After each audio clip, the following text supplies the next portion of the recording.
इमरान साहब, आपने ये कैसे करेज की कि इन लोगों पे आप क्रिटिसाइज अमेरिका पे करें, ऐसे जज करें?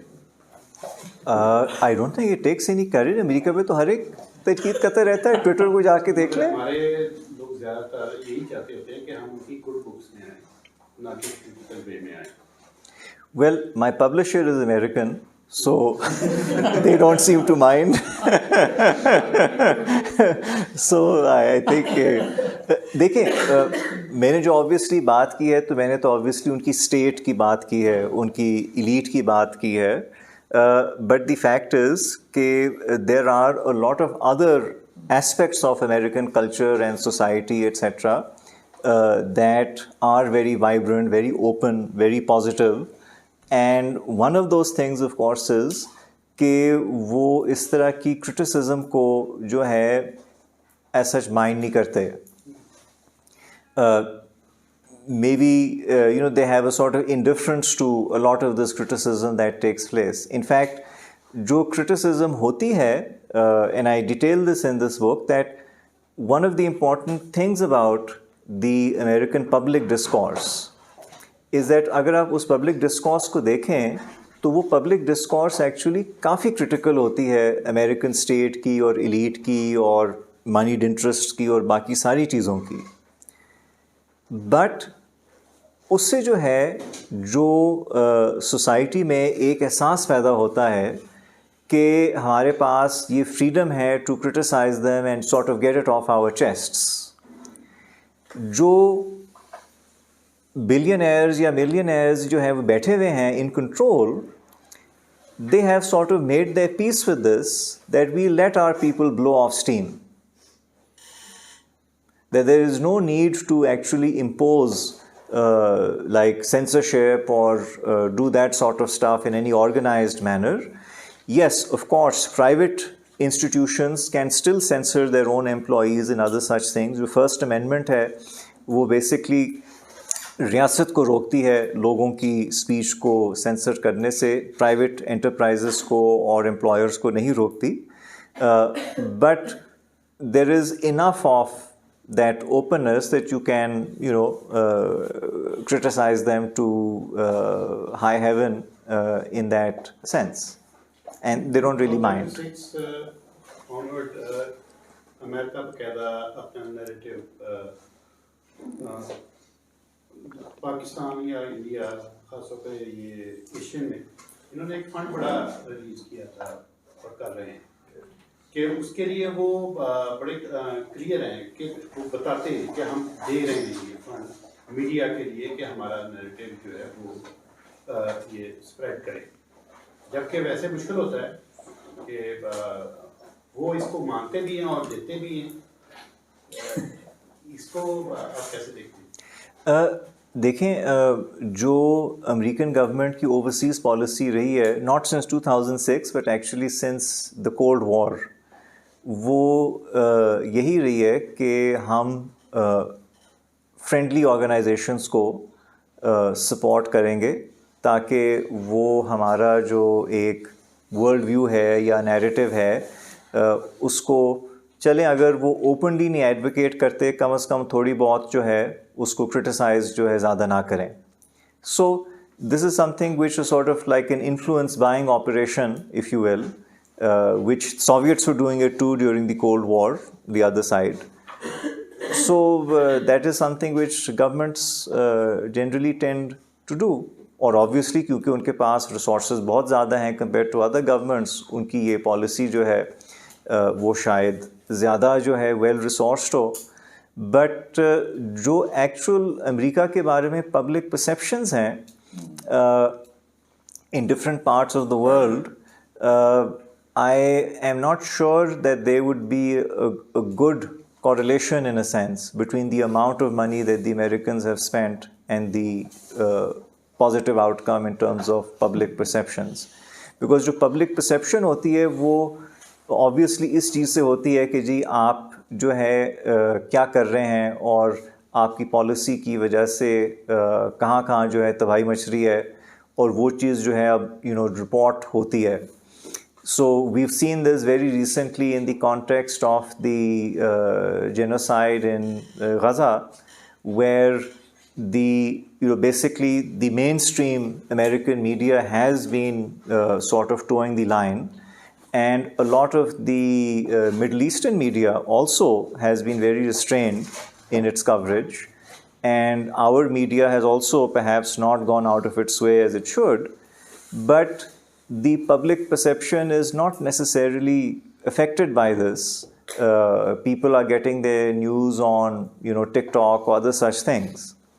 So एक ये भी चीज़ आ गई है कि जो एक पुराने ज़माने में आप मीडिया ऑर्गेनाइजेशंस को इन्फ्लुएंस करके पॉजिटिव परसेप्शन बाय कर सकते थे, अब जो है मसला ये है कि एक टिकटॉक पे कोई बैठा हुआ है, उसने जो है वायरल पोस्ट कर दी, उसकी जो 100 मिलियन व्यूज़ हो गई, ठीक, मुफ्त में बेसिकली, ठीक, पैसा तो टिकटॉक ही बना रहा है उन व्यूज़ से.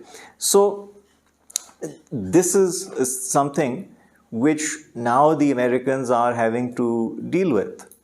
And again, it's very interesting to see what will happen with the TikTok ban in the United States in that context. That's actually a very important case.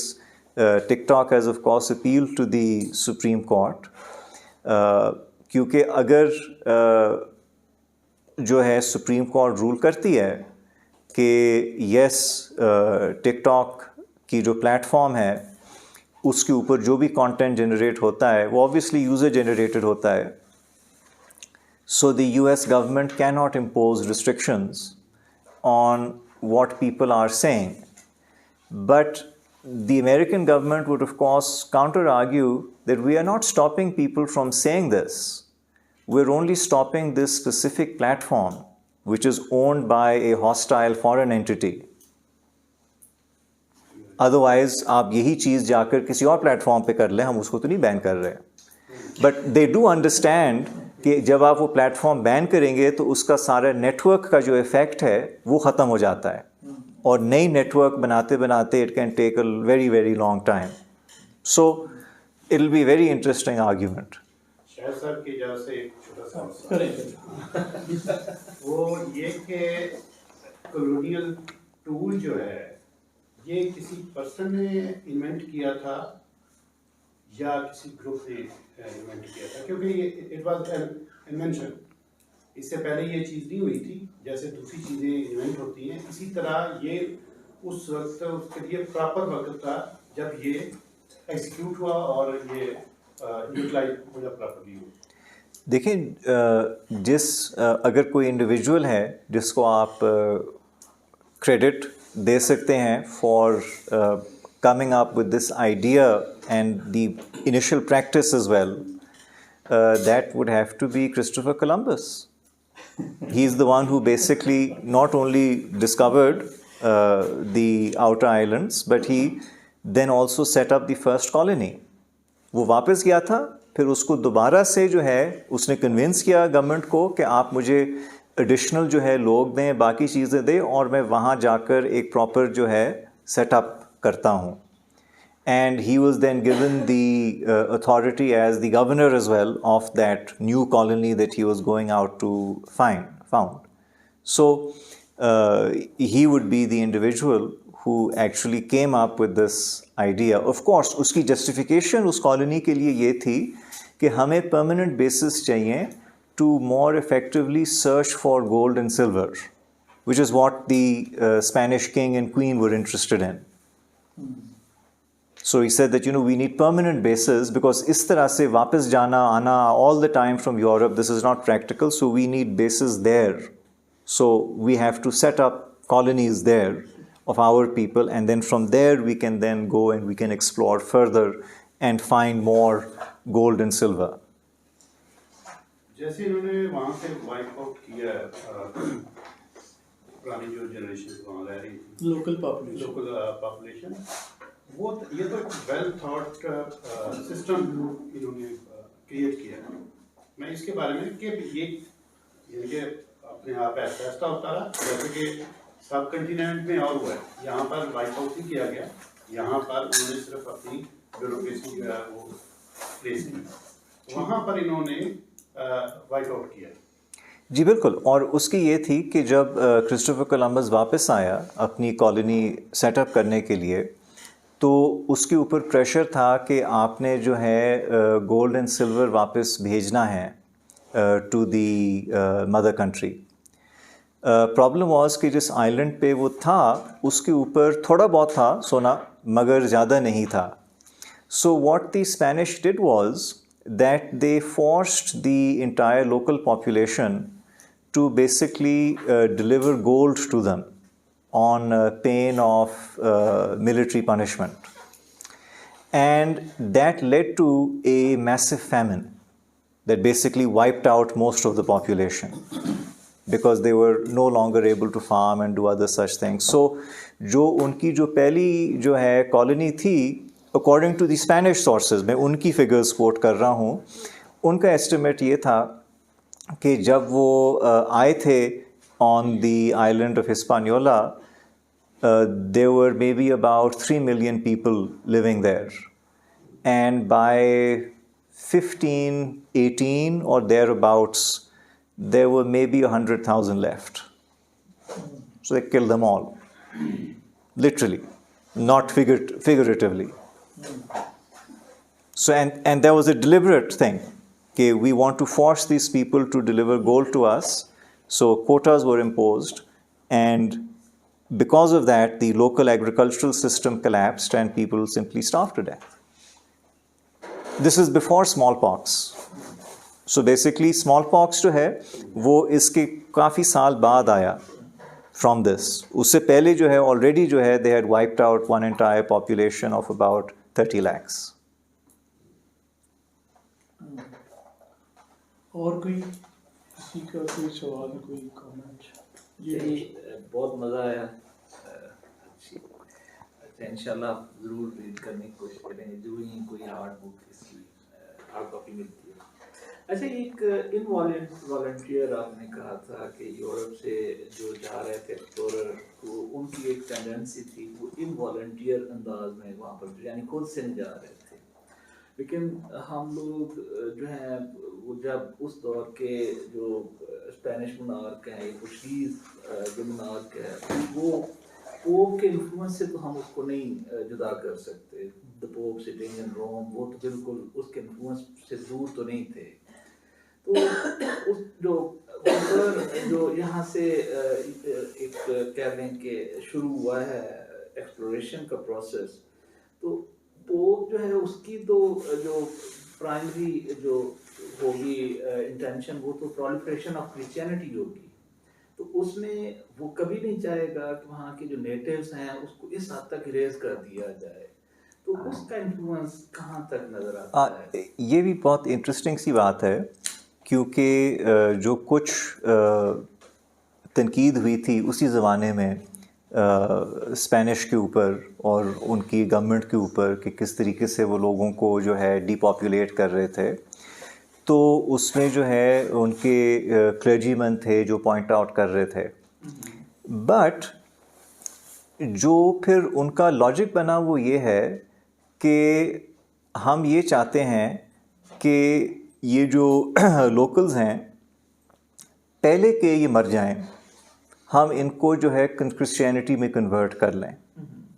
सो उनके ज़िंदा रहने में उनको सिर्फ ये था कि हम उनको बेसिकली क्रिश्चियनिटी में कन्वर्ट कर लें ताकि कम से कम जो है उनको जो है सल्वेशन मिल सके after they have died because of what we are doing to them. So it's again it's almost it's like someone has written this really dark, terrible comedic work almost, that the church is working to save people's souls so that when they are killed by the government, they have a chance of going to heaven. So it is absolutely dystopian. I mean, it is absurd to a degree, and and the thought process behind it is also very similar for the enslaved Africans. कि उनका ख्याल है कि हम इनको enslave कर रहे हैं, और फिर जब इंस्लेव करते थे तो उनमें से काफ़ियों को यूरोपियंस अपनी वर्जन्स ऑफ क्रिश्चियनिटी में कन्वर्ट भी कर लेते थे। तो उनका ख्याल था कि हम इन लोगों को इंस्लेव करके इनका फ़ायदा कर रहे हैं कि ठीक है ये अब जो है इंस्लेव हो गए हैं and they'll probably die very badly on the plantations or in the mines but their souls will be saved. So we are actually doing these poor people a favor by enslaving them and converting them, or by converting them and then killing them. So the church had no problem ultimately in all of this. कुछ obviously शोर बचता रहता था from time to time कि जी बहुत बड़ा जुल्म हो गया, ये हो गया, वो हो गया है. But again, you know, one of the things which I really find fascinating about the sort of Western discourse in this sense is that whenever there is something like this happening, there are always some people who criticize it. But it makes no difference to what is happening. And later on, 50, 60 years later, same thing happens again. And again, some people are criticizing it, but it still continues to happen. So, ये भी एक बड़ा interesting sort of mechanism है कि जी sort of ये जो pangs of conscience होते हैं वो लोगों को होते हैं और शायद सिंसियरली भी होते हैं, but it makes no difference to the poor people who are being enslaved or massacred or slaughtered or wiped out through other means. ठीक? So this is something again, so this is a very sort of performative part, let's say, of the whole exercise. But practically speaking, church का interest उनकी souls में था, and from their perspective, what mattered was that they should be converted. And once they're converted, they can safely be killed. Very interesting. और कोई जी sir? Sir 13 colonies जब 76 में separate हुई तो जो अमेरिकन लीडर्स हैं who separated the 13 colonies, उनका जो political thought है, it was obviously very revolutionary for its time. Even when I read about the ideas, जब Declaration of Independence और Bill of Rights उन्होंने लिखा, तो जो उनका political thought है वो rest of the Europe से, how are they so ahead and like obviously there are 100 things to criticize them about like we did. लेकिन जिस तरह you know they talk about separation of governments, जिस तरह उन्होंने liberty की बात की, the amendments they constituted at that time, freedom की अभी भी we reference them. And they were so revolutionary for their time. और जब हम देखते हैं the reasons they linked कि why are we separating from the Church of England, तो वो इस time you know military की और governance की बात करते हैं कि the Church of England जो है King of England sorry वो separate नहीं कर रहा उनको. When we think about at least in our context, तो अभी तक हम वहाँ तक नहीं पहुँचे. फिर जेफरसन वगैरह और ये जो सारे रूलर्स हैं जिस तरह उन्होंने freedom of religion की बात की, और अभी भी you know obviously they had all the makings of a great country as well. In 100 years they were the superpower. और अभी भी when we think about America, they are a very unruly country. मतलब Covid के दौरान वो बंद नहीं होने देते, freedom और rights उनके पास है, weapons उनके पास हैं. तो what was the culture जिसने 76 में भी इस तरह की thought develop की, who was so ahead of Europe? और अभी भी when we think about it, वो unruly सा जो उनका एक culture है, how did that develop? अच्छा, अब पहली चीज़ तो ये है कि जो English political thought था of the 18th century and late 17th century, उसमें जो है जो अमेरिकन एजुकेटेड एलीट थी वो उसी तरह की थिंकर्स को पढ़ती थी और उसी तरह की चीज़ों को समझती थी. सो अमेरिका में जो कॉन्स्टिट्यूशनल गवर्नमेंट्स थी वो 1776 से बहुत पहले बन चुकी थी. हर स्टेट के पास अपना कॉन्स्टिट्यूशन होता था, अपनी असेंबली होती थी, अपनी अलहदा जुडिशरी होती थी, अपना जो है इंटरनल जो है मैकेनिज़्म होता था. So every colony already had self government before the American revolution. So ये बेसिकली एक जो है मिथ है जो अमेरिकनों ने ख़ुद प्रमोट की कि जी हमने सेल्फ गवर्नमेंट इंट्रोड्यूस किया. एक्चुअली सेल्फ गवर्नमेंट ऑलरेडी उनके हर कॉलोनी में ऑलरेडी थी, और इसलिए थी कि ये कॉलोनीज़ जो थीं उनमें अंग्रेज़ और बाकी यूरोपियन लोग जाके आबाद हो गए थे, लोकल्स को मार पीट के भगा दिया. नतीजा ये था कि जो इंग्लैंड में सिस्टम था of chartered rights and constitutional government वही उठा के उन्होंने वहाँ पर इम्प्लीमेंट कर लिया. So in that sense, they were not any more or less advanced than the mother country in a sense. उनकी ideas भी वहीं से आते थे और उनकी जो ये practices थी वो भी उनको जो है उसी tradition में मिली. जो colonial elite का जो rebellion है against rule from England, उसके पीछे obviously उनकी एक बहुत powerful economic और political interest था which they felt was no longer being served by the authorities in London. That is what leads them to rebel. And obviously जो उन्होंने फिर Declaration of Independence for example दी या बाद में Articles of Confederation बने फिर उनकी 1787 की Constitution बनी. So वो जो उनका एक sort of liberal political thought है of constitutional government जो इंग्लैंड में भी था उससे बहुत पहले से था. If you look at the 1689 English Bill of Rights, so it is a sort of copy paste of that. So they're not more advanced in that sense, but they are successful in breaking away from British rule. If let's say the 13 colonies had not broken away from British rule, it's interesting to speculate what would have happened. I think what would have probably happened is that America would have evolved into a sort of larger version of Canada. Most probably. So in Canada, you actually have the example of what would have happened if the British Empire had continued for another period, length of time. So जो Canadian society है और जो American society है, they are of course very similar to each other in many ways. But जो Canada की जो institutions हैं political culture है जुडिशरी है बाकी चीज़ें जो हैं I would actually rate them as being considerably better on each of these indicators than the United States. So maybe the United States would have evolved in that direction and become a sort of larger version of Canada. Probably the Western expansion would still have taken place. So I don't think कि the only difference is कि अंग्रेज़ जो थे वो खुद tribe से negotiate करके ज़मीन लेते और redistribute करते, whereas जो बाद में अमेरिकनों ने किया वो ये था कि उनके speculators और freebooters ने जाके खुद कब्ज़ा करके independently कर लिया. So I don't think it would have made that much difference to the westward expansion of the 13 colonies. But it would have made a lot of difference in that sense, that you would have probably had a more UK, Canada, Australia style government in America rather than the current setup that the Americans have. Thank you.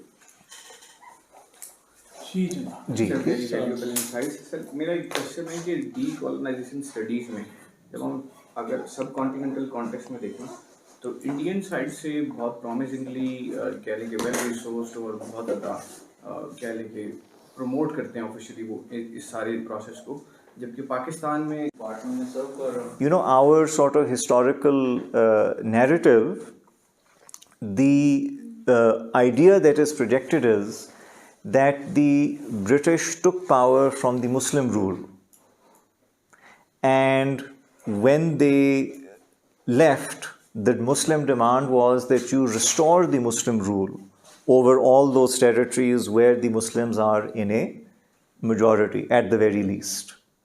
See? So in that sense, the sort of the relationship also between the Muslim elites that then joined the Pakistan movement and the colonial state are not aggressively oppositional in the way that you see with the Indian National Congress, especially in the 1920s and 1930s.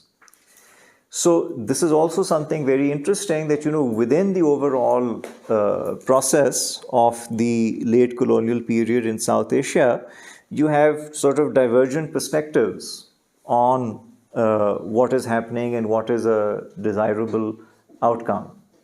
ठीक, but बाकी तो obviously यही है कि हमारे अपने जो यहाँ पर यूनिवर्सिटीज़ हैं और बाकी चीज़ें हैं, they don't really have the resources that they need to really match the scale or anything which Indians or of course foreign universities are doing.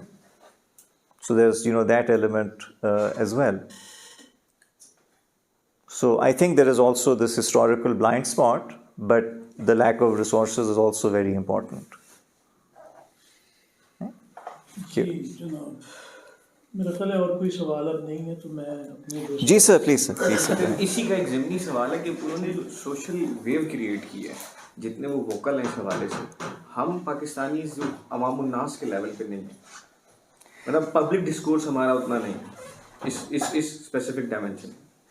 अब देखें, इसमें एक ये भी चीज़ आती है कि जो टेरिटरीज जो पाकिस्तान का हिस्सा बने वो ब्रिटिश एक्सपेंशन के एंड की तरफ बने. रूट्स के साथ कॉलोनाइजेशन जब हुई तो ज़ाहिर है कि डिस्कनेक्ट हो गए इन टर्म्स ऑफ लैंग्वेज भी, बाकी भी जो भी हमारा था विरसा, उसके साथ हमारा कनेक्शन नहीं था. सर सैयद ने जो मॉडर्न एजुकेशन की बात की और ये जो कॉलोनियल एक्सपीरियंस में हुआ, अब जो है वो भी नहीं है, उसके साथ भी हमारा डिस्कनेक्ट जो है वो बढ़ता जा रहा है. तो मतलब एजुकेशनल टर्म्स में हमारा फ्यूचर क्या है, हम किधर जा रहे हैं, देखें, कहाँ से इसको रीसेट करें. देखें, एक तो ऑब्वियसली चीज़ ये है कि जो कॉलोनियल स्टेट थी उसका मकसद ये था कि एक लिमिटेड नंबर को एक डिसेंट क्वालिटी की एजुकेशन देनी है ताकि जो उनको अमला चाहिए for running the colony and the broader professions वो उनको लोकली मिल जाए, बजाय इसके कि वो इंग्लैंड से जो है मंगवाएं. It was much cheaper in that sense. तो उस मकसद के लिए वो सिस्टम जो था वो ठीक था. But as I believe Jinnah himself observed in maybe 1916 or thereabouts, that at the rate that the British were investing in female education, it would take about 600 years to achieve universal female literacy. ठीक? So the overall investment was very low. But वो एक colonial state थी, उसका मकसद नहीं था mass education या चीज़ें. जब पाकिस्तान आज़ाद होता है बाकी मुल्कों की तरह, वो ये कहता है कि जी हमने जो है सबको जो है तालीम देनी है, तालीम आम करनी है, we want to have a literate society, that sort of stuff. तो जब आप मूव करते हैं फ्रॉम ए मॉडल जहाँ पर लिमिटेड नंबर्स को आपने एक डिसेंट क्वालिटी ऑफ एजुकेशन देनी है और बाकी जो है whatever they do is none of the state's business, to a mass education system, तो उस मैथ एजुकेशन सिस्टम को जो रिसोर्सेज चाहिए, जो ह्यूमन रिसोर्स चाहिए, जो ऑर्गेनाइजेशन चाहिए, जो मेथडोलॉजी में चेंजेस चाहिए, वो बहुत सीरियस होते हैं. So what we did was that we sort of declared कि ये हम करना चाहते हैं, but then we never really as the Americans would say put our money where our mouth is. We never really put the resources that we need. So, I mean, let's say work at Quaid-e-Azam University. So, I can tell you that, other than for the salaries and pensions, we have no money for anything. यानी कि जब हमारे यहाँ वो exam होता है तो हमारे पास एग्ज़ाम शीट्स के पैसे नहीं होते. अब तो सैलरीज महीने में नहीं, अब जो है वो थोड़ा डिले हो गया था, बैंक से लेके वो बैंक से जो है वो लेकर जो है वो कर रहे हैं. So with in a few years time आपको पता लगेगा कि जी वो लोन भी ख़त्म हो गया है. ठीक, तो अब फिर आप क्या करें. ठीक, so we are not really putting the resources where they should be. So then in that sense जो आपका एजुकेशन सिस्टम है वो वही है कि इट्स डिसएग्रीगेटेड, कि जो प्राइवेट स्कूल में, अच्छे प्राइवेट स्कूल में लोग अपने बच्चे भेज सकते हैं, उनको एक जो है डिसेंट क्वालिटी ऑफ एजुकेशन मिल जाती है, और बाकी जो है वो बेसिकली बस गुजारा करें with whatever they have, या कुछ भी ना पढ़ें, they can be left to their own devices. So so basically let's say we have something like 25, 26 million kids who are not even going to school, which is more than India, which has 7 times our population, maybe 6.